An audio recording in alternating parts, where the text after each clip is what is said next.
Assalamualaikum warahmatullahi wabarakatuh.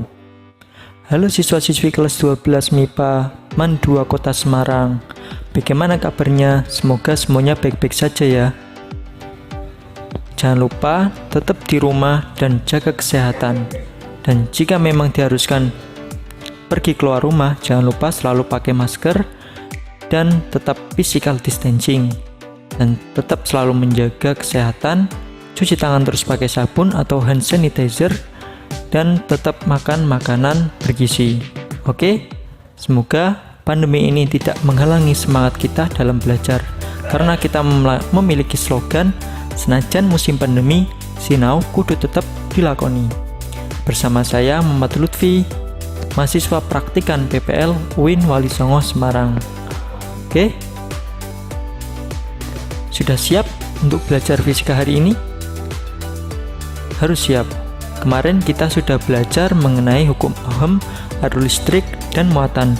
Untuk hari ini kita masih berada di bab 1, yaitu rangkaian arus searah, dengan tujuan pembelajaran memahami, menganalisis, serta menyimpulkan arus dan tegangan pada rangkaian seri dan paralel, hukum 1 Kirchhoff dan hukum 2 Kirchhoff, serta tegangan penjepit.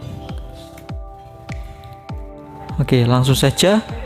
Rangkaian seri dan paralel. Pernahkah lampu di rumahmu padam karena rusak? Apakah lampu yang padam tersebut berpengaruh pada lampu-lampu yang lain? Tentu tidak ya. Jika salah satu lampu rusak, maka lampu yang lain tidak akan ikut rusak juga. Hal ini dikarenakan rangkaian lampu di rumahmu dipasang secara paralel. Dikarenakan apa? Lampu di rumah dipasang secara paralel. Berbeda halnya jika lampu di rumahmu dipasang secara seri. Karena apa? Jika rumahmu dipasang lampu secara seri, maka jika ada satu lampu yang padam, pasti lampu yang lain juga ikutan padam. Memangnya apa sih perbedaan rangkaian seri dan paralel? Untuk mempelajari lebih lanjut, mari kita belajar bersama-sama di rangkaian seri dan paralel. Rangkaian seri. Rangkaian seri adalah sebuah rangkaian yang disusun segaris, ini ya, segaris dan tidak bercabang. Oke, jadi seluruh rangkaian ini segaris dan tidak ada cabang. Dimana di sini ada hambatan, di sini ada hambatan atau resistor, sini resistor, dan ini adalah tegangan. Dimana arus mengalir itu tidak terbagi, ya, arus mengalir tidak terbagi. Di sini I, di sini juga I juga, itu nilainya sama. Di sini juga nilainya sama, dan di sini juga nilainya sama. Seperti sesuai persamaan, I total sama dengan I1 sama dengan I2 sama dengan I3. Oke, harusnya sama. Dan berbeda dengan tegangannya.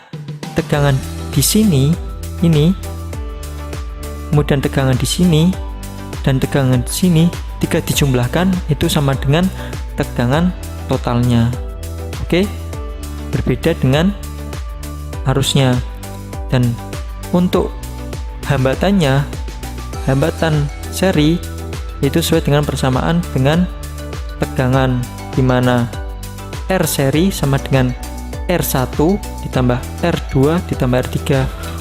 Untuk membuktikannya bisa sesuai dengan persamaan hukum Ohm, di mana V atau tegangan sama dengan I kali R, di mana di sini arusnya sama, maka I-nya kita hilangkan, I hilangkan semua dan jadilah R. Oke, paham ya anak-anak? Selanjutnya yaitu rangkaian paralel. Rangkaian paralel itu memiliki ciri di mana setiap rangkaiannya itu ada cabang atau tidak segaris. Berbeda dengan rangkaian seri tadi yang segaris. Di sini dari sumber tegangan mengalir, ada arus, dan arus di sini terbagi. Ada yang di sini, ada yang di sini, terbagi lagi di sini, ada yang di sini, ada yang di sini, kemudian terbagi di sini. Ya. Maka arusnya terbagi, di mana arus total itu sama dengan arus I1 di sini sama dengan ditambah I2 ditambah I3. Penjumlahan arus-arus ini sama dengan arus totalnya. Oke. Sedangkan tegangan di sini, kemudian tegangan di sini dan tegangan di sini itu nilainya sama, atau V total sama dengan V1 tambah sama dengan V2 sama dengan V3. Untuk hambatannya gimana? Hambatannya 1 per R paralel sama dengan 1 per R1 tambah 1 per R2 dan seterusnya. Kenapa rumusnya begini? Karena gini, untuk membuktikannya sesuai dengan hukum Ohm, di mana arus sama dengan tegangan per hambatan.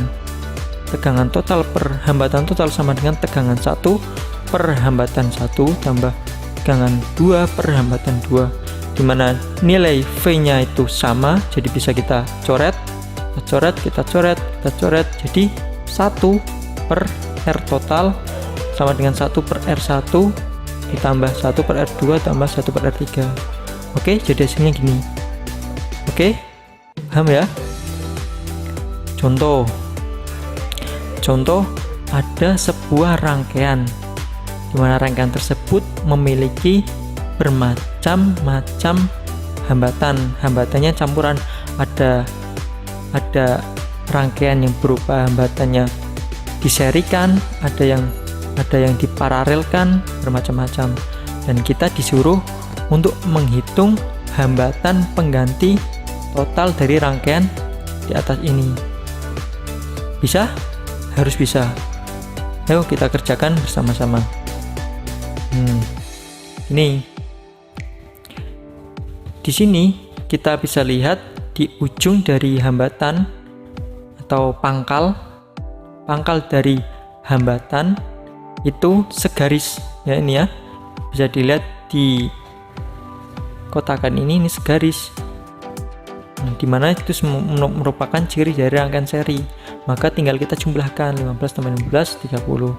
Kemudian di sini ada rangkaian lagi. Oke, ini ada rangkaian lagi hasil tadi yang di atas. Ini berapa? 30. Ini 30 diparalelkan 30 sama 15. Bisa kan menghitungnya? 1 per rangkaian paralel sama dengan 1 per ini, disamakan menyebutnya 30 dan jangan lupa ini dibalik. Dibalik, jadi hambatan paralel sama dengan 30 dibalik 30 per 3 sama dengan 10. Dan di sini ini ada rangkaian hasil tadi ini. Harusnya gini. Nilainya berapa? 10. Di sini ada rangkaian hambatan bernilai 10-an. 10. Nah, ini berhubung segaris. Ini segaris nggak ada percabangan nih sampai titik-titik ini, maka dijumlahkan hasilnya 40. Itu juga dengan ini paralel. Karena apa? Karena ini ada cabangnya. Jadi harus apa? Ada cabangnya, maka ini dibagi atau paralel. Maka 1 per R paralel sama dengan 1 per 10 ditambah 1 per hasil tadi. Berapa tadi? 40. Sini ada 40.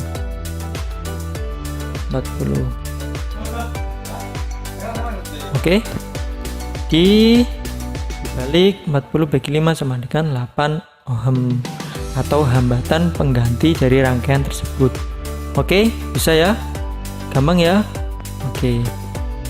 Harus cari latihan soal yang lain untuk membantu mengasah kemampuan kalian di rangkaian seri dan paralel ini. Kemudian selanjutnya itu hukum Kirchhoff. Pernah nggak sih kamu memperhatikan rangkaian listrik di dalam rumah? Mungkin terlihat rumit ya, karena banyak sekali kabel-kabel yang digunakan dalam instalasinya. Rangkaian listrik yang dipasang di rumahmu memiliki banyak titik percabangan. Oke, ada banyak apa? Titik percabangan. Untuk menentukan besarnya kuat arus listrik di masing-masing titik percabangan ini, maka kamu bisa menggunakan hukum Kirchhoff. Nah, ini yang kita pelajari nanti, yaitu hukum Kirchhoff ini. Dan seperti apa cara menentukannya? Ayo kita simak baik-baik penjelasannya hukum 1 Kirchhoff.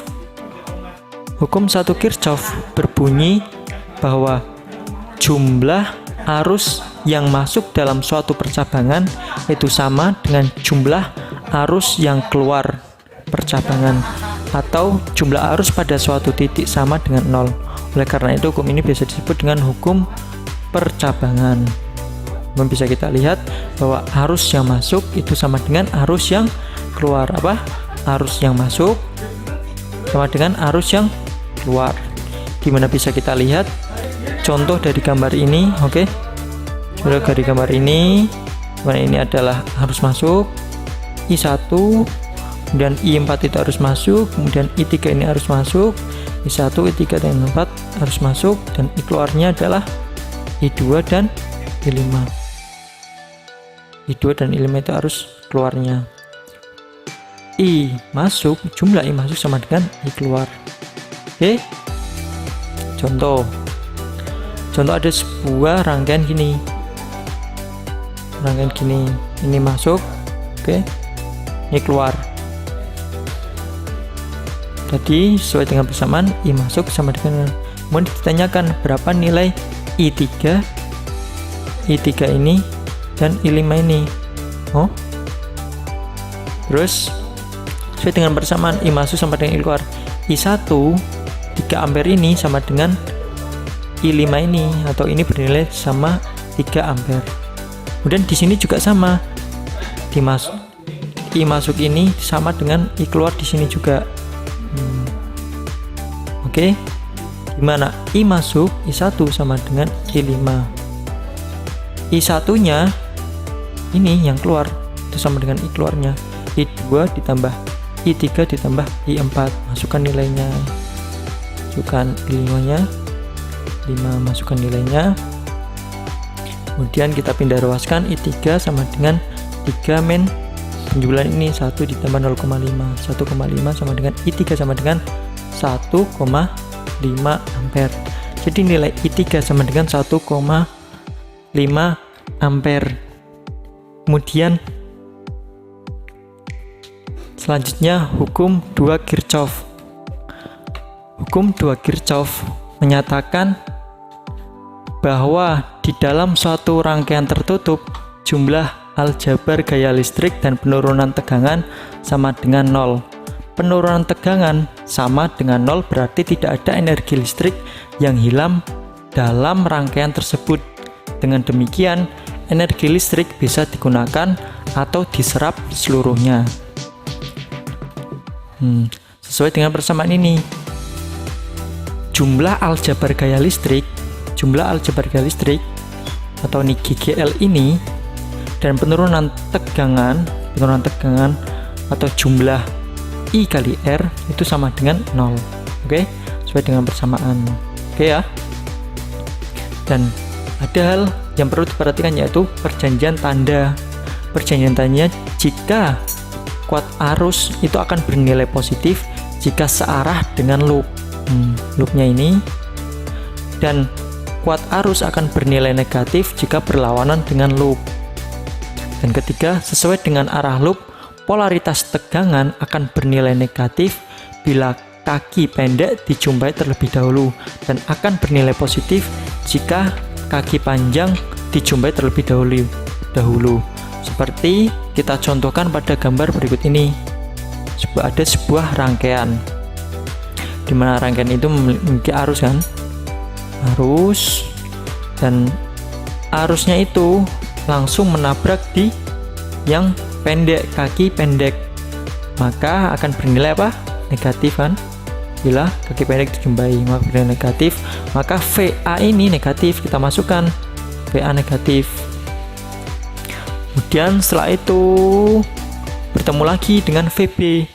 Nah, VB ini bernilai positif karena kaki panjang. Oke, panjang positif VB. Dan yang perlu kita perhatikan lagi yaitu arusnya. Arus loop, ketika arus itu searah dengan loop, ini arus itu searah dengan loop, maka akan bernilai apa? Positif. Nih ya, positif. Dan hambatannya berhubung ini berupa rangkaian seri, jika kita dihubungkan gini, kan rangkaian seri, maka dijumlahkan R1 ditambah R2, nilainya sama dengan 0. Oke, paham anak-anak? Lanjut, tegangan jepit. Tegangan jepit adalah tegangan yang tersimpan dalam suatu sumber tegangan dalam keadaan tertutup. Jadi rangkaiannya tertutup. Persamaan dari tegangan jepit itu sama dengan persamaan tadi, yaitu jumlah VAB atau V dari titik A menuju titik B, A menuju titik B ini, atau dari sini ke sini melewati sini, bisa atas bisa bawah, itu sama dengan jumlah tegangan ditambah jumlah I kali R. Ya, ini bisa kita hitung di atas dan juga di bawah, nilainya sama. Oke, kita hitung terlebih dahulu atas VAB sesuai dengan prinsip ini. Kita cari tegangannya dulu. Nah, tegangan ini langsung menabrak yang panjang. Yang panjang berarti bernilai apa? Positif. Bernilai positif. Ini positif. Kemudian I mengalir sini, mengalir dan sini. Nah, I-nya itu mengalir berlawanan.